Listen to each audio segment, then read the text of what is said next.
Major support for Out to Lunch is provided by the law firm of Jones Walker, established in 1937 with over 375 attorneys and offices throughout the U.S., providing a comprehensive range of services to a local, national, and international client base. JonesWalker.com. And by J.P. Morgan Chase, a partner in financial planning.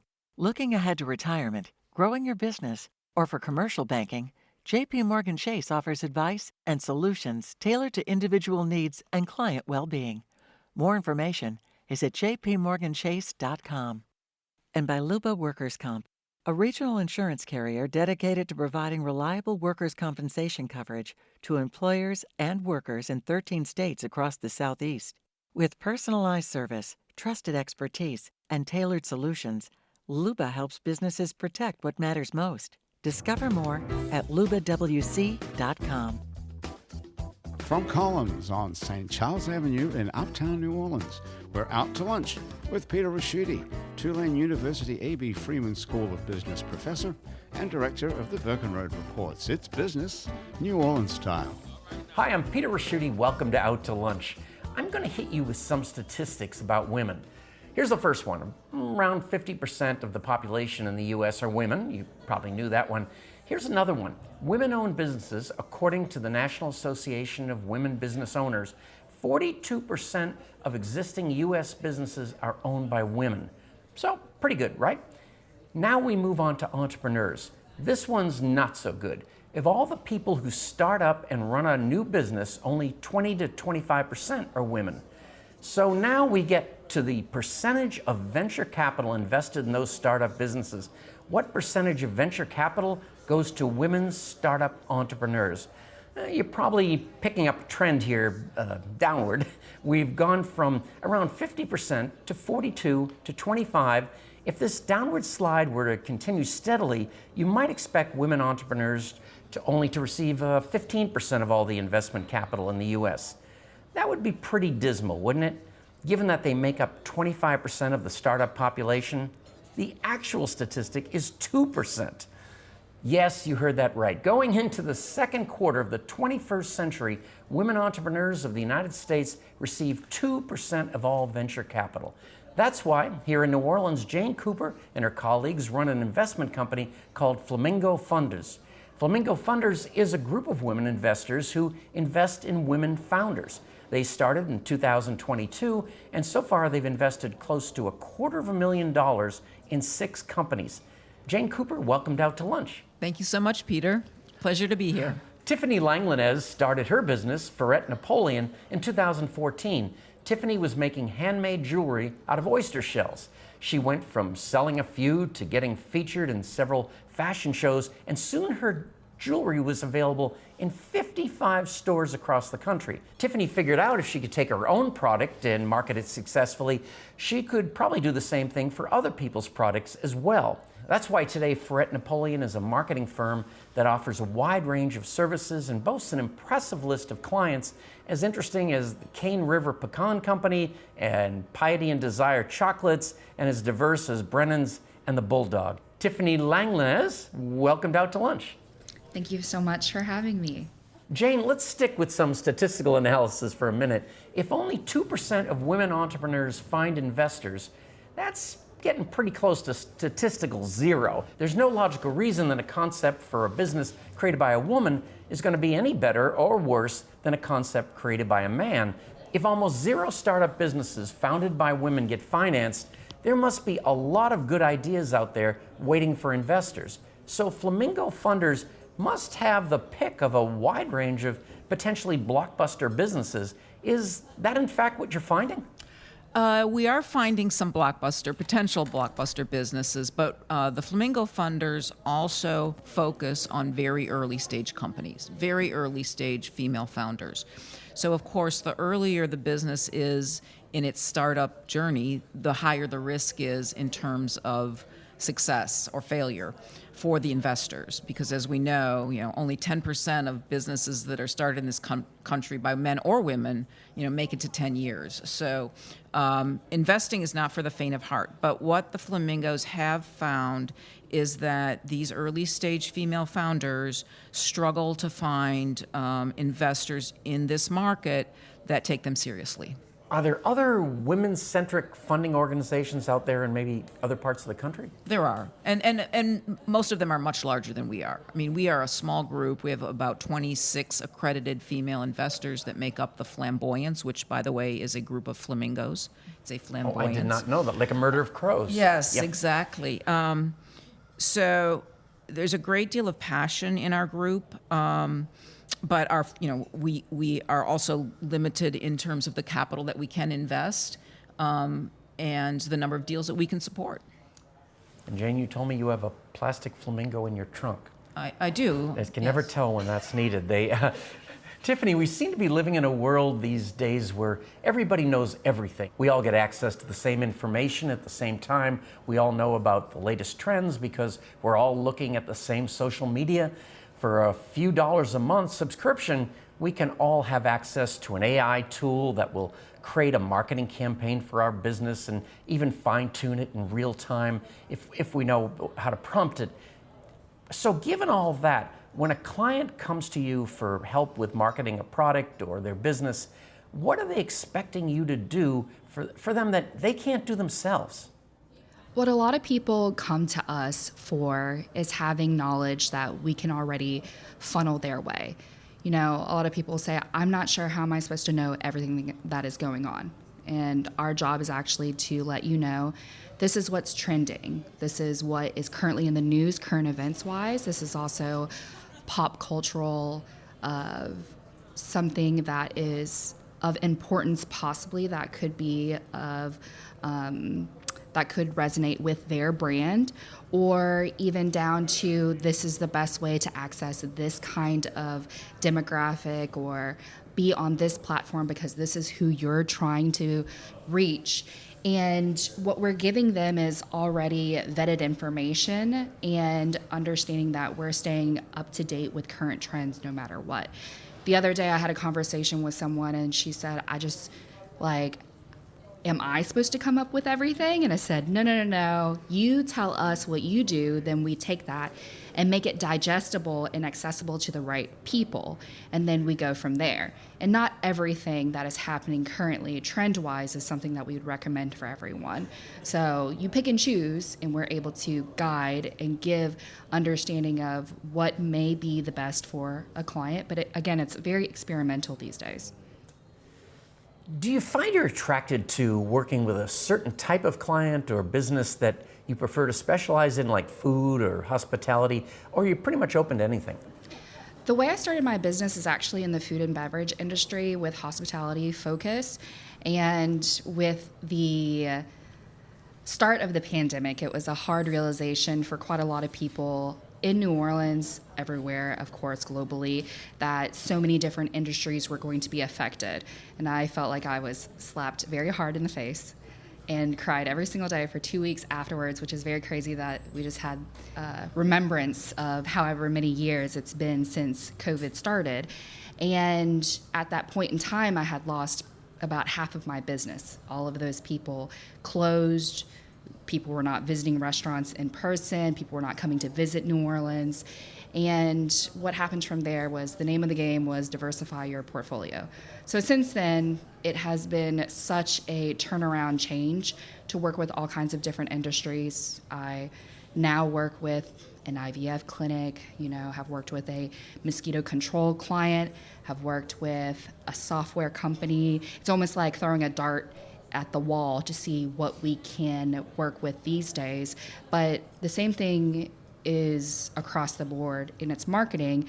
We're just digesting whatever information it is given to us and making it acceptable to the right audience. And whenever I say that, a lot of people will say, okay, that makes sense, because if people are already experts in whatever industry, that's not the people that they're usually looking to service. They're looking for someone that is wanting to receive this service or get something experience-wise, whatever, from someone who is an industry leader. And it makes it very much accessible for my clientele to work with me without a specific specialty other than marketing on our end. And Jane, we had Mike Eckert on the show. He's a great guy that runs Gulf South Angels. Is that you were like at a meeting and you thought you could narrow it down to something that was missing? Is that how that happened?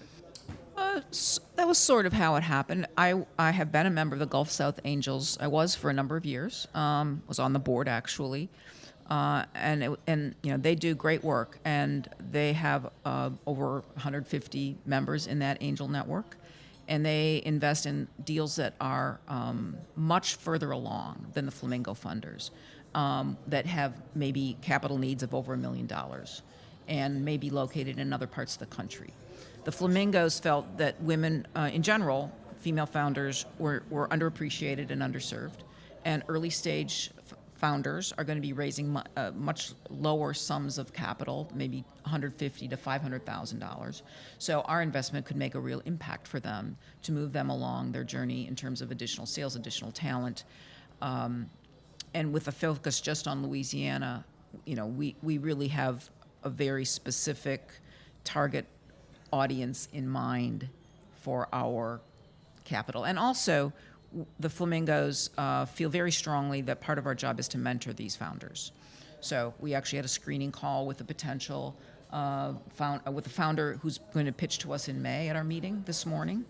And our screening committee said, yes, you fit our profile in terms of who we want to hear from. Now, there are no guarantees that investments will be made, but we need to work with this founder in a couple of areas that she needs some assistance with in terms of being ready to pitch.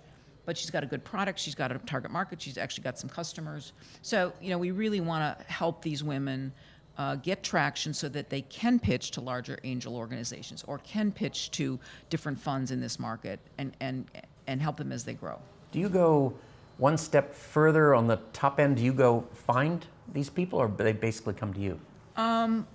Most of them come to us. We actually have quite a following here in the market. Also, my co-founder Allison Hartman and I both are involved in several networks, so we get referrals from other investment groups here in the market that are not interested in these early stage companies.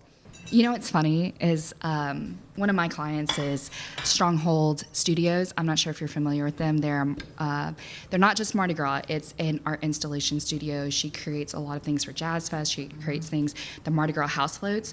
My house is a flamingo house during the Mardi Gras season. So the funny thing is the Super Bowl obviously happened, and this year it was the Super Gras house. Okay. And so she actually had a massive football with a bunch of flamingos on it. And I know that people are like, what's happening? It's like a huge pink football. It's like it's the Super Gras house. So Mardi Gras and Super Bowl melded together, but we have committed to a flamingo theme for each year. So excellent. Well, we love it. maybe I should mention too that we're always looking for additional women to become flamingos. Oh, so Tiffany, okay. maybe you and I should have a conversation about that after the show, because we want to make sure that we continue to grow this group so that we can take on more deals, so that we can invest more capital.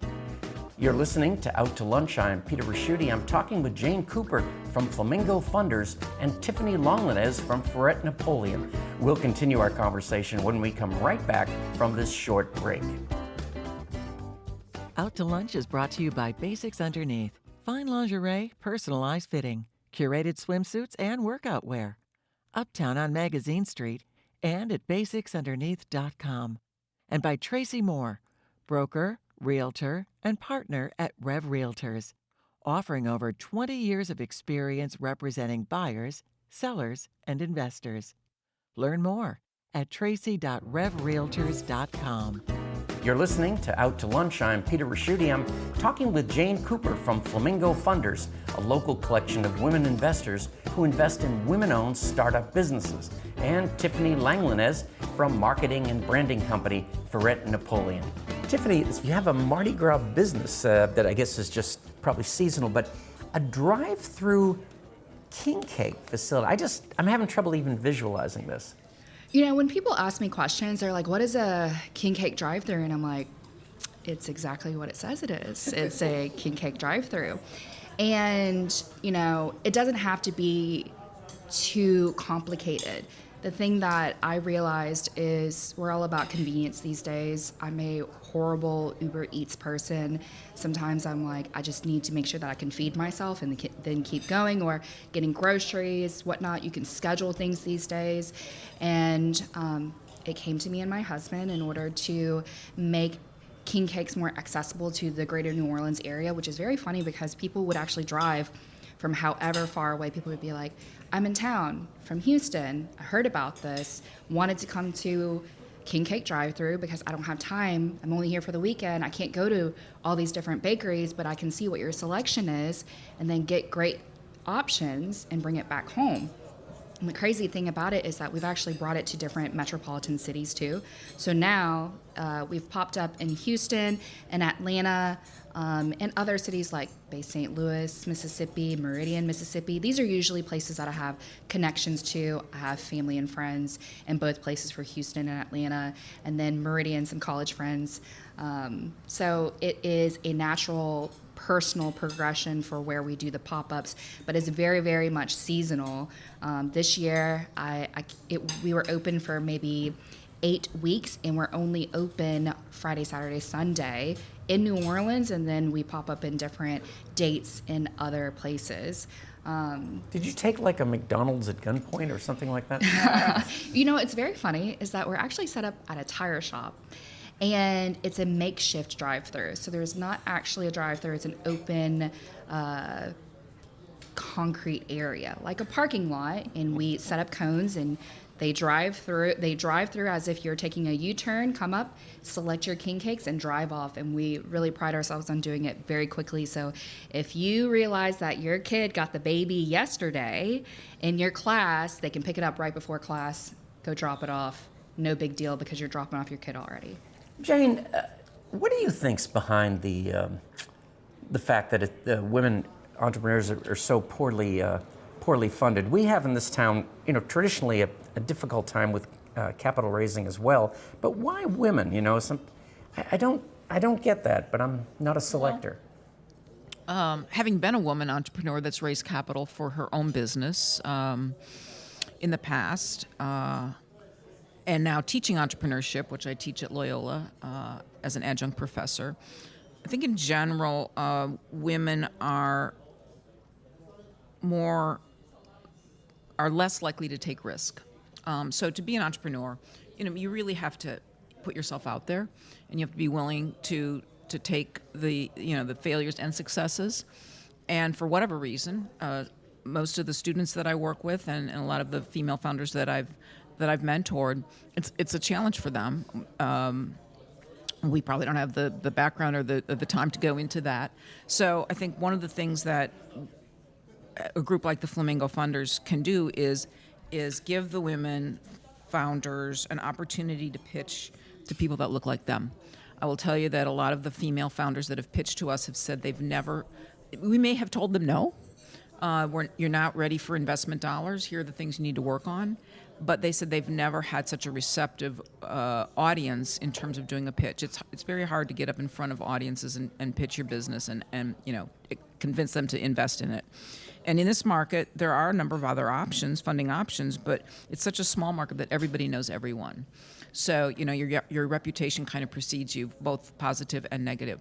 So in general, I think women get less capital, because it's kind of ingrained in the investors to look more favorably on male founders.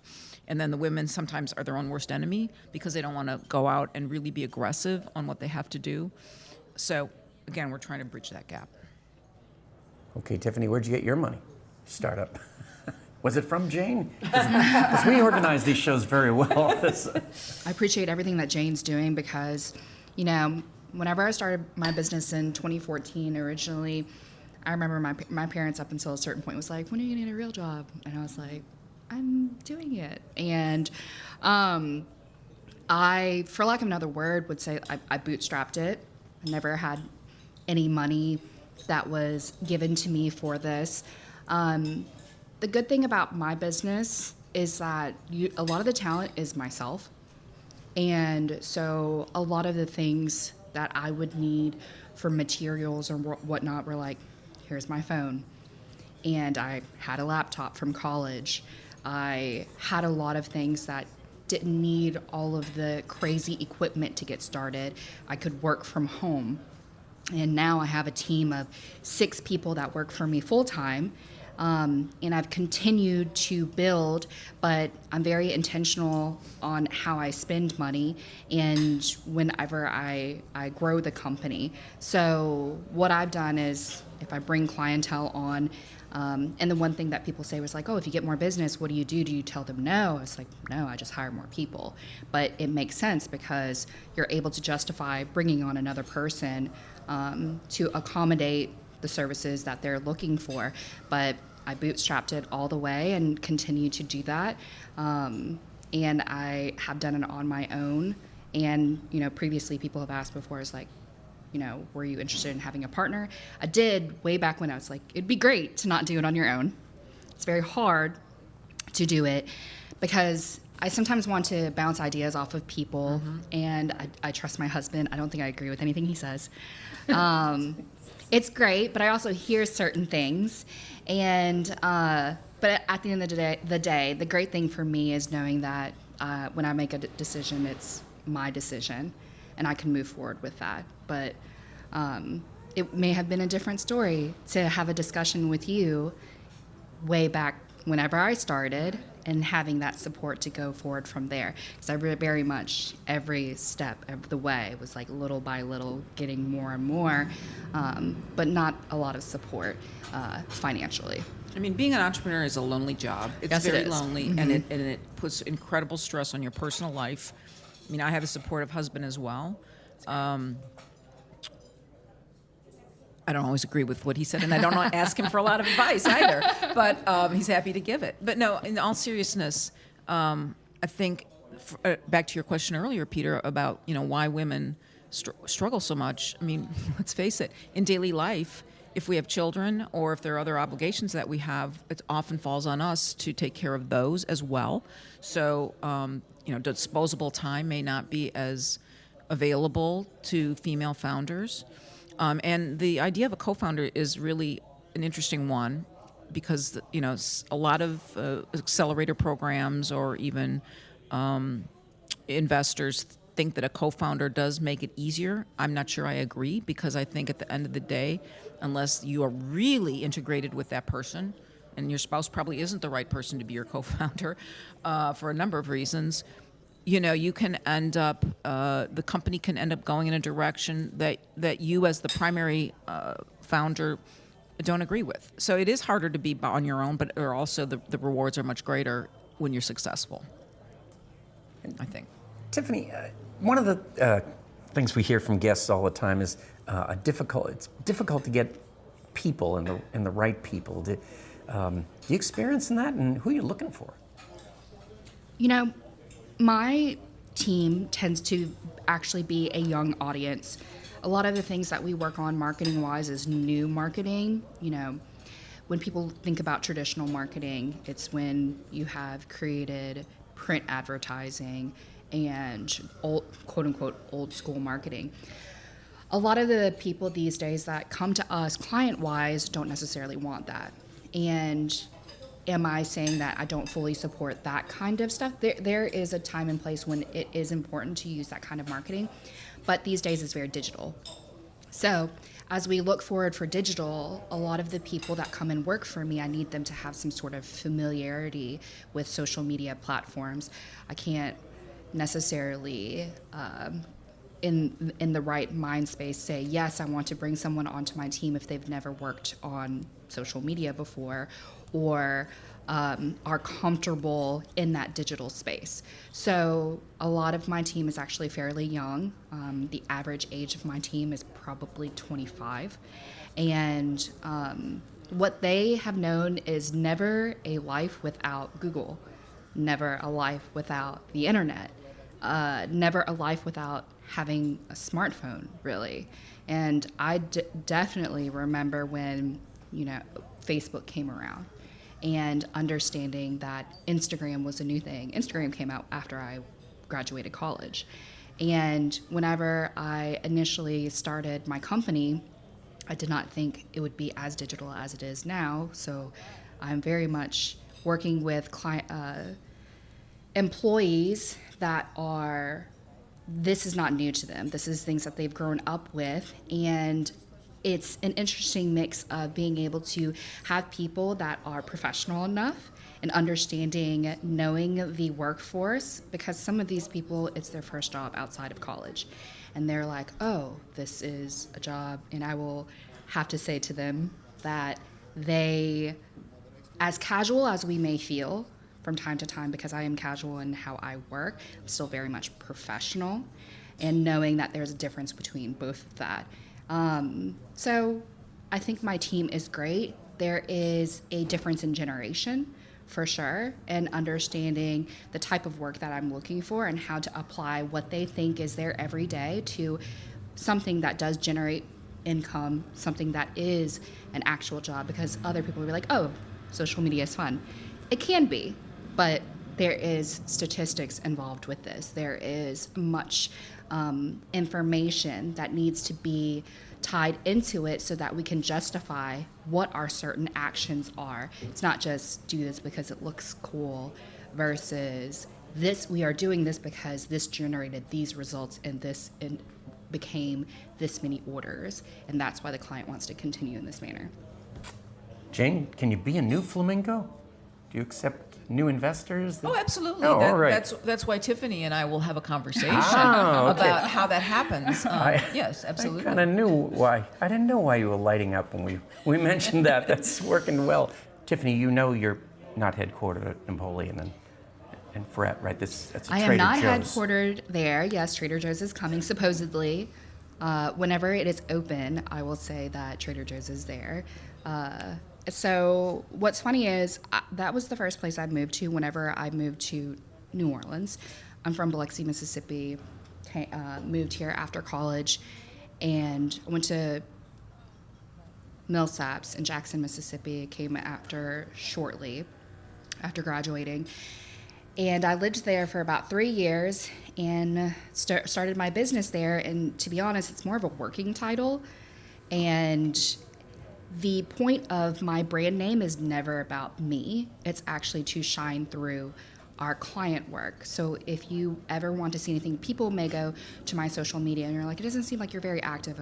And I will say, go look at all of my client work. That is what you need to see. We're not here trying to promote ourselves. It's great. And I could take a page out of my book and understand, yes, I need to promote myself, but I'm promoting myself through my clients. It's never going to be like, oh, Fret Napoleon did this. It's no, did you see insert whatever brand name, who is doing their marketing? I really, today is a big day for a lot of campaigns to come out. So I'm excited to see about how the response is to that and what may generate other people to come and find us because of what we put out there.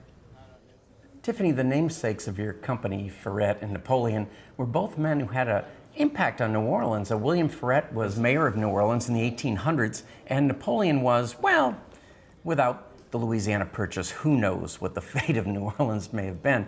Throughout the history of New Orleans, there have been a number of significant women, including Marie Laveau, Ruby Bridges, Mahalia Jackson, and in business, the colorful Norma Wallace. Jane, Flamingo funders may well find and fund the next successful woman to come from New Orleans.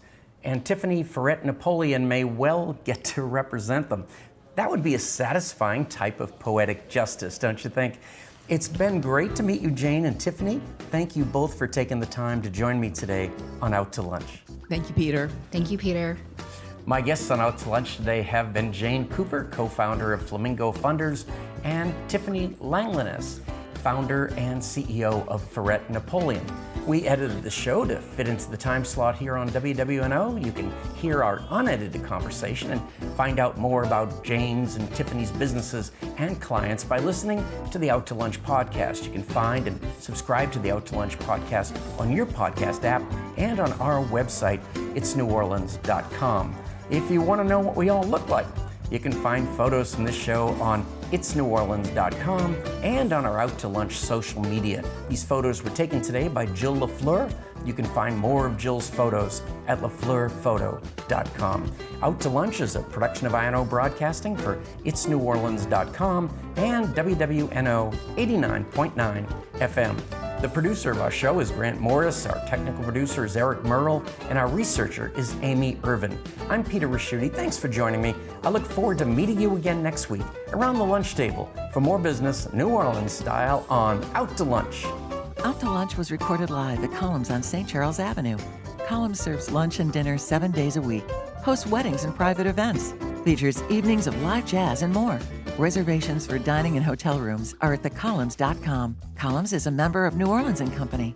More information at neworleans.com. Major support for Out to Lunch is provided by the law firm of Jones Walker, established in 1937 with over 375 attorneys and offices throughout the U.S., providing a comprehensive range of services to a local, national, and international client base. JonesWalker.com. And by J.P. Morgan Chase, a partner in financial planning. Looking ahead to retirement, growing your business, or for commercial banking, J.P. Morgan Chase offers advice and solutions tailored to individual needs and client well-being. More information is at jpmorganchase.com. And by Luba Workers' Comp, a regional insurance carrier dedicated to providing reliable workers' compensation coverage to employers and workers in 13 states across the Southeast. With personalized service, trusted expertise, and tailored solutions, Luba helps businesses protect what matters most. Discover more at lubawc.com. Mitchell Foreman wrote and performs all the music on Out to Lunch. You can hear Mitchell's music anywhere great jazz is sold or streamed, and at mitchellforeman.com.